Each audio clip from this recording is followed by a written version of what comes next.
I'm on the grid at Chang International Circuit. You see the grandstands there? You can see the gantry there.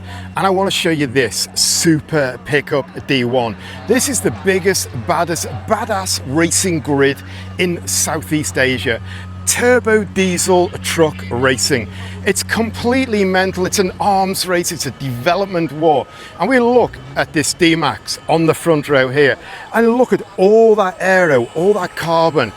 Look at all that custom work going on and a driver wrapped up in a survival cell. It is absolutely way over the top here. In Thailand, we have GT3, we have GT4, we have production cars, but most of them are turnkey and the regulations are absolutely limited, but not in truck racing. And you look at that, but look at the custom work going on here, absolutely amazing. And these girls here as well. Anyway, this is basically open. You can do what you want. You can't touch the main chassis points. And basically you can pick any engine out of the manufacturer's range and they balance it up with the weight of the truck. So you get a balance, you get a variable between the CC and the weight. They try to balance it all out and you look at all this carbon fiber. It's absolutely stunning. That looks nothing like a D-Max basically, and it's all a can of carbon as well. Look at the dive plates down there. It's unbelievable. In fact, I want to look at the back of this truck here because you can see this diffuser, all this carbon, all this custom aero work, and all these flicks around the side, and you can see the exits because they are running maybe about 5 centimeters wider, and everything is a carbon. You can see the tonneau is a carbon cover, everything is carbon, and inside we can see all the dash and everything is complete full carbon. And I want to show you this truck as well, but I'm going to get sidetracked by these girls here. But that is full carbon, full aero, and it's all D-Maxes here. The D-Maxes are slightly lighter, so they've got quite an advantage. And we look down here, carry on, and these trucks are absolutely amazing. Every one has got custom aero work on it, and it's been developed and it's been honed, and you can see all the carbon down here. It's just completely amazing, and I better not forget this lady here, who is also completely amazing. And we're still going through D-Max trucks here as well. We've got an absolute ton. They seem to be the truck that is on top at the moment.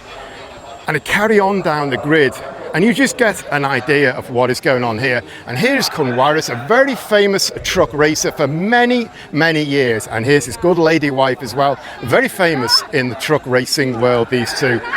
Then we have another one here, and this one looks a little bit like it's been in the wars this week because truck racing is tough and hard. And then we get to the factory Ford trucks, and you just look at the front of that truck. That is absolutely insanely mental. Ford are throwing the book at racing, but their Ranger is bigger than the other trucks. And we have Sandy Stuvik in this truck as well.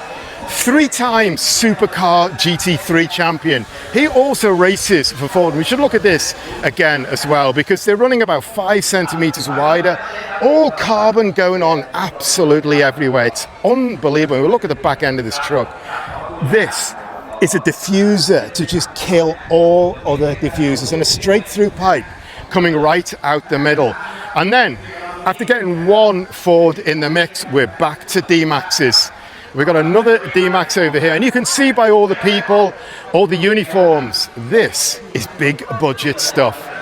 And then we get to this one, and we've got an amazing lot of girls here as well. And you'll also see a lot of girls on the D-Max, on the pickup grid, man. 1, 2, 3, 4, 5 on one truck. It's crazy. Anyway, we need to keep going because we'll run out of time because they threw the 10-minute board up before. We need to keep going or we'll run out. And here we've got another one. And again, you see all this aero work is unbelievable. All this custom work here. You can see all the vents here. You can see dive plates down here, and a lot of work has gone on. And these things have the aero of a house. And then we get to the Hilux Champ, and this is a full factory Toyota truck as well, run by Toyota Gazoo Racing, developed by them. And I also just mention Azzy as well here because he has done a lot of the bodywork and build the truck for them. It's amazing. And we're getting now to the back of the grid, and they're whistling us off the grid, and we've got more D-Maxes. And finally, on the end here, we've got a Triton. So basically, we've got grid pretty much all D-Maxes, Ford Rangers, and we've got a Triton in the mix as well. So they're clearing the grid, we've got to be out of here. But truck racing, it's basically open. You can do what you want. You've got to keep the basic chassis platform. You can swap any engine out of the OEM's range into it. The brakes, the suspension you can play with. You can do so much to these trucks. They have a controlled fuel, they have a controlled tyre and a fixed wheel size. But apart from that, you can just do what you want, and they are really doing what you want here. And also in Thailand, up until very recently, pickup trucks were half the market until we moved into this EV age, and things are evolving now in SUVs and crossovers. But basically, until about 5 or 6 years ago, trucks were half the market. So they have a huge following here. People follow Isuzu, people follow Ford, people follow Mitsubishi and the other brands, and Toyota I should not forget out of that list. So they are really, really popular. They're really, really popular with the fans. They have a massive following. So on that note, I'm done. I'm out of here. I just wanted to show you the truck grid because it's crazy. At some point on my YouTube, I'm going to go right through it and talk to the engineers and dig right through it and show you how mental it is in action. But for now, I just wanted to bring you a grid walk of the trucks. See you next time.